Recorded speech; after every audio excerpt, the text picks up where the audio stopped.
fellow Geeklings, my name is Scott Anthony Christie and I am joined today by my good friend Mark James, who has kindly donated the snowball mic for this episode of Tea Stories. And before we get into it, it's a bit controversial today. Not actually drinking tea. No, Pepsi and water. We're partying, bitch. Yeah, literally. And we had like 2 cups before this and we were like, oh, we can't handle another one. Otherwise we'll end up being teetotaled. Oh yes, but I'm taking it to the max with Pepsi Max.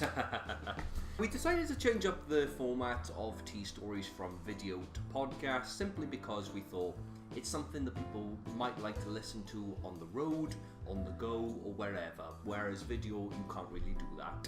So today's topic of Tea Stories is something that might be quite controversial, depending on where you stand.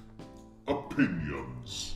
Oh yes, we all have a good opinion, don't we, Scott? Oh, it's 2018, everyone's entitled to one, and others may be forcing opinions on others. But the reason we wanted to talk about this is because in this day and age, you are almost frowned upon just by having an opinion.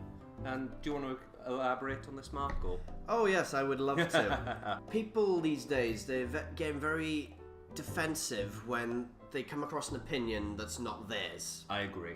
Because I was in a shouting match on Facebook, perfect place for it, and there was this subject about Scarlett Johansson playing a transgender male. Which, personally, I don't have a problem with. And this guy was talking about, there's plenty of transgender actors they could have chosen for the role, but I said, well, you don't necessarily need to be one if it's acting. No, exactly. And like my opinion, my opinion, again, my words, doesn't have to be anybody else's. You're doing a film about raising awareness to transgender operations, all that sort of thing, which is a great message. However, people want to see this on a mainstream scale, and that means by casting someone like Scarlett Johansson, who has had massive success through the Marvel films, through other independent films, and just a household name, essentially. So she would get bums in seats. Yeah, and like that's the thing. It's like you said, she doesn't have to be transgender to play that character. And of course, this guy got really defensive. Thought I was talking absolute rubbish, which he's entitled to think. Mm-hmm. To win an argument, you'll make a comment and then you block the person. that's to the point it gets to. You have to block people because that's how stupid it gets. And saying on the film route and all that in the terms of acting, I was in uni once and somebody said that they didn't like Eddie Redmayne being cast as Stephen Hawking in the film Theory of Everything. And you know why? Why? Because Eddie Redmayne does not have the same disease as Stephen Hawking, and he could not accurately depict that disease because he doesn't have it. If you wanted to accurately depict that disease through every single stage, you would have to recast every single person depending on what stage they're at. If they're at an early stage, you'd have to cast somebody at the early stage. If you were somebody in the same stage as Stephen Hawking, you'd have to cast a different actor, because that is the only way you're going to accurately depict that, but it's called acting. And the same thing I said about Scarlett Johansson, Eddie Redmayne was hot off the heels from Les Mis, and he had a number of other films under his belt beforehand, and it was going to be getting people to see the film. It's like, yeah, you can take a no-named actor, or like what you were saying earlier, a transgender actor who hasn't got like a high profile or something, but would the marketing be that good? I suppose it's depends what you're trying to do, but I think anybody can play anything they want, unless it's completely obvious. I can't see why a transgender person can't play a normal person. Yeah, exactly. I personally wouldn't be cast as an obese person because I'm not obese. But it'd be funny seeing you squeeze into a fatsuit, though. Yeah, exactly. But again, like when they have had like characters who, again, like this has always been a thing. Like I know we're tangenting a bit, but look at Shallow Hal. Gwyneth Paltrow is not a big lady. She is quite a petite woman. Mm-hmm. But when she was in Shallow Hal, they had a number of effects, a fat suit to make her that character. And again, it's called acting. People can play parts. You don't have to live as the actual embodiment of what you're portraying. You have to portray it through your acting. Moving a bit on, like it's getting to the point with opinions. Like It's like saying, I like barbecue sauce, Scott doesn't, I'm never speaking to him again because he doesn't like barbecue sauce. I agree. That, again, that is how petty things can be. I always say this. It's like, this is like going on a higher scale. It's like, never bring politics or religion into like your work or anything, because that is where a lot of arguments and heated debates are going to happen, which make people stop talking to it. It's like the EU referendum that took place 2 years ago. People have stopped talking to others simply because they voted differently to them. And like you say, on a smaller scale with the barbecue sauce, if I didn't like it and you did, and we stopped talking, it wouldn't surprise me if that actually happened with people these days. It's like Mark drinks coffee, I don't drink coffee. That doesn't mean I'm not going to stop speaking to him just because of that. But yeah, again with the referendum, like, people who have voted leave, like me included, that this is how good it is. I voted to leave, Scott voted to remain. We're still friends. Exactly, 2 years on, and we're not arguing about it. Like, yeah, we will say why we ourselves voted for certain things, but I'm not going to say to Mark that he's wrong for voting to leave, and he's not going to say that I'm wrong for voting remain. No. Because at the end of the day, we are different people. We are allowed different opinions. But moving on from politics and religion and all these things that spark up controversy, I want to talk about something that causes heated debates purely because of an opinion of a TV show. Oh, God. Right. Everyone has heard by now about a little show called Friday Night Dinner. It's on Netflix, it was a Channel 4 production, has Simon Bird, who played Will from The Inbetweeners, and there's a lot of high praise for it, let's say. Like, a lot of people like it, a lot of people I speak to, they have said it's one of the funniest things they've seen, and it's a very simple concept. And I thought, okay, maybe it's simple done well. And me and you watched it, and we watched like about 4 or 5 episodes, something like that, and I just didn't get it. I just didn't find it funny. I felt the humor was too forced. I felt like the scenarios were just like, oh, you're just trying to force a joke down our mouths, which is the wrong way to do it, in my opinion. And all I put up on Instagram, I just put a picture of me and Mark sitting on the settee, just with like confused expression saying, we don't think the Friday Night Dinner is that funny. And then we had like a few comments saying, it's like, what are you on about? It's the funniest thing on the planet. It's like, yeah, they're entitled to that opinion, and I'm not challenging that. It's like, because it's their opinion. But I had a comment or two with somebody telling me to fuck off. It's the greatest thing ever. It's like, why are you telling me to fuck off? I'm like, why? I am entitled to my opinion just as you are entitled to yours. I haven't gone into your house and pissed all over your furniture. Like, I'm just saying I don't like a certain show that you might like. Yeah, and people are entitled to like what they like and stuff like that, and people are forgetting that. Yeah. They go, he's thinking for himself! Run! Run! And it's getting to the point where it's beyond silly. Like, I know that was an exaggeration, but it's getting to the point. It wouldn't surprise me if it actually got to this point. I'm actually quoting Ross Tweddle from Cultaholic here. But literally, it won't get to a point someone has an opinion that isn't theirs, and they'll say, it's like, you need to grab 2 of each animal and run for the bastard border. The end is nigh, the end is nigh, time to run away, the end is nigh. I'd just say, like, he likes EastEnders, I'm going to cut my wrists. I've seen a lot of people back and forth on Facebook, and yeah, Facebook is the platform for people to have opinions today. And some abuse it, I find. Yeah. But again, I just think it's like something people can have opinions and they're entitled to have it, but don't have a go at people just because they have something that's different. The Good Place, I think it's called. It stars Kristen... Oh, what's her name now? Woman from Forgetting Sarah Marshall and Frozen. Oh, it's Kristen Bell. Thank you, yes. I watched a few episodes of this programme, The Good Place, which, again, a lot of people have been raving about. And I just went on thing. It's like, I'm like about a couple of episodes in and I'm just not enjoying it that much. And then I'm having people say to me, it's like, oh, I can't say that if I haven't seen the entire show. It's like, I'm sorry, if something doesn't grab me, why the hell would I spend more time watching something that doesn't grab me? You'd like, I wasted about 5 years of me fucking life. Exactly. It's like, and another thing is like when talked about Dexter, great series. The first 4 series are fantastic, but then you and me will agree that there are some series where it takes a bit of a dip. But because the first 4 series were so gripping, I feel like I need to give this a chance. But, whereas a show like The Good Place and The Friday Night Dinner didn't grab me, why should I waste my time?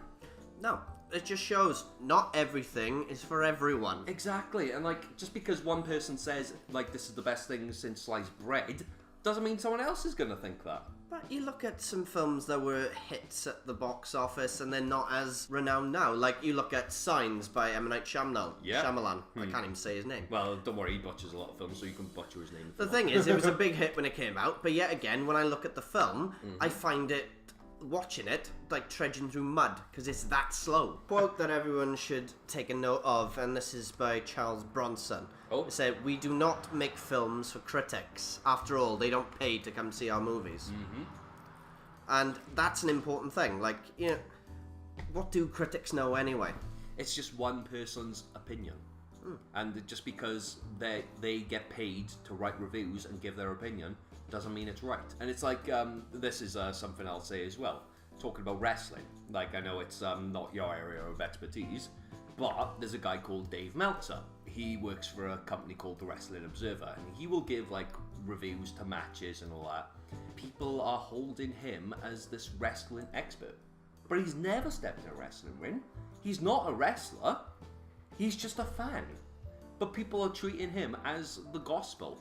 And it's like, he says, like, oh, Kenny Omega versus Kazuchika Okada. Yeah, they are great performers, but he's giving them, like, 7 stars out of 5. And that's the thing. It's like, when people actually try and think or argue that somebody's opinion is right, and they haven't seen it for themselves.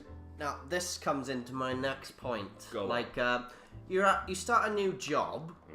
Now, you're getting in, you're getting to know people, and you realise that someone says, "Oh, I heard you're a bit like this." I heard. No, you Yeah. haven't actually met you. No, I said this to one when I was working security, and she said, "Oh, I heard you're a bit like this." "Oh, did you know?" I said, "Well, maybe you should make your own mind up about it." That's like me going into a room, never met this person in my life, and saying it's like, oh, so-and-so said that you're a bit of a thing. It was like, well, I've never met you. Yeah, that's the thing. Like, when I was in uni, like, there was some rumours going on about me, and I had people claiming they hated my guts when I haven't even met them. I just like, well, how'd you... The thing is, it takes a lot of effort to hate people. Yeah, a tremendous amount of effort. So, to do that straight off the bat, you should get a fucking medal. It all just boils down to is like, people have to have their own opinions, but then people will bombard you if you do. It's like, you can't ever have an opinion. Like, don't get me wrong, like, I am glad the debates actually exist and, like, people do have different opinions because it does spark a conversation. It's like me and Mark could watch a film or listen to a piece of music or something, and we could have completely different views on it. Like, we were watching a short film a couple of days ago, and we both had different interpretations of it. But just because we had different interpretations of it doesn't mean we were fighting because, like, we were trying to say, oh, my interpretation's right and your interpretation is wrong. It's like, no, we were just having a conversation. Like, I was saying to Mark, it's like, okay, I actually think this, and this because this implied this. And you might say, it's like, well, you've got some very good points, but I thought it actually implied this because of that. That's when it comes to personal preference. You pick up a book. Like, 5 people pick up the same book. You get 5 different interpretations of how that book is portrayed in their mind. Yeah. That's how it works. Like, it's the same with everything else. Like, you can't just go from one person's opinion and put it as gospel. Like, it's not the Holy Bible. I remember seeing, like, a long thing going on about how women characters in the Marvel Universe aren't being portrayed, what's the word? Correctly, let's say. It's like, they're basically saying, like, all the main characters are more empowering and stuff like that. And first of all, my thought was, well, a lot of these characters came around in the 30s and 40s. So yeah, a lot of emphasis is going to be on them because they are the flag bearers of this company. And I didn't think like any of the women characters were devalued or anything, or pawns or whatever. Nope. And I just put a simple comment just saying, Captain Marvel is getting her own solo film. That is all. That's all I put. And then I just sparked outrage from people because they're saying, yeah, well, it took him 20 years, oh, yeah, but I was like, oh, shut up and read a comic, will you? Yeah, literally. Sorry. That's the thing, like, people who make points and don't read the source material or understand it in any way. Yeah. Like, you're not going to respect their opinions. It's like, why don't you like that? Because I don't, right? It's like, you got to be able to say why. That's one thing I will say about my work. Someone can say they didn't like it as long as they say why. Have your opinions on things, but don't just do it to shoot down other people's views and opinions just because it isn't yours. Like I said, having a debate is very healthy because and it sparks the most interesting conversations, and you see things that you would never see. It's like I remember when a girl I was living with in university. Her boyfriend came down for the weekend, and this was around the time the Gone Girl came out, the Ben Affleck film. And before this film, I wasn't a big Ben Affleck fan of him as an actor. But this guy is a big fan of Ben Affleck, and he was saying, and he was encouraging me to give Gone Girl a chance. And I wasn't saying I wouldn't see it. I was saying it was like, oh, I don't know if it's something I'd go see. But then he was saying, it's like, oh, give it a chance. Go watch it. I think it's great because this, and this. And so I went to see it, and it changed my opinion. Because I really enjoyed the film, I enjoyed his performance, I enjoyed the overall structure. And this wasn't him forcing me to have a different opinion of Ben Affleck. This is me going out of my way to see a film that I knew nothing about and having my own thoughts. It just seems to me like we live in a democracy, but you can't say anything. People saying they can't share opinions and stuff, they're undermining democracy. Yeah. You know, people have given their lives for freedom of speech of what we have now, and we're about to throw this down the toilet. I know this is a bit of a political thing, but it's important. Yeah, no, I do agree with you. It's like they want to do a second referendum. Why? It's done. It's like, yeah, I didn't vote to leave the EU. But I'm not saying to like all the people who voted leave, saying, no, you're wrong, we need another referendum. That's taking away their free speech. Okay, give the World Cup. Oh, England didn't win it. Can we replay it until they win? In future, if you have the chance to register to vote, register to vote. Otherwise, you don't have the right to whinge and moan about the outcome. Even like on a smaller scale, like say now if you're watching a show, I don't know, a reality show, and you have to vote for your favourite contestants. And like you didn't vote, and you're saying like your favourite contestant didn't win. Well, maybe if you voted, maybe they would have had more of a chance. Britain haven't won the Eurovision in years. True. Not since the 80s. I tell you what, we keep replaying it until England win, is it? Okay, let's carry on. I know we're talking football, but keep going. That's the way it is. Looks like the final team has scored the penalties, and it wasn't England. Redo the penalties. Why? Because England didn't win. Yeah, that's fair. Yeah. No, the main point here is we are stronger when we're together. It doesn't matter what the outcome is, as long as we band together, we're going to be stronger. You have to respect the opinion that's been thrown out. Exactly. Like, in the end, as long as it's not incriminating, as long as it's not threatening, then what's the problem? Negative, positive, it's all healthy. Exactly. Because we will still be able to see the pros in it. Yeah, because like they say, it's like if you bottle stuff up, then it leads to even more frustration and depression, they say. But, again, like Mark said, like leave a comment, let us know what you think, let us know, have you had experiences where people have like tried to manipulate their views onto you or whatever. But again, you have freedom of speech, use it. Yeah, and we're allowing you to have freedom of speech to send a comment to us. Exactly.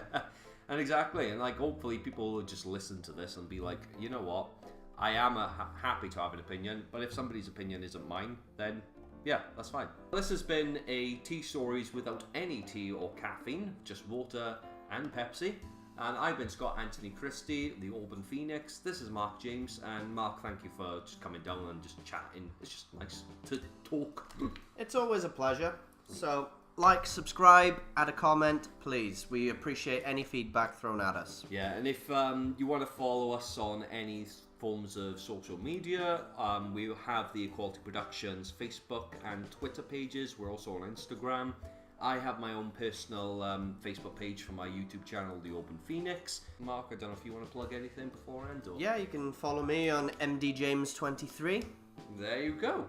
And until next time, guys, take care, enjoy your day, and enjoy your expressions.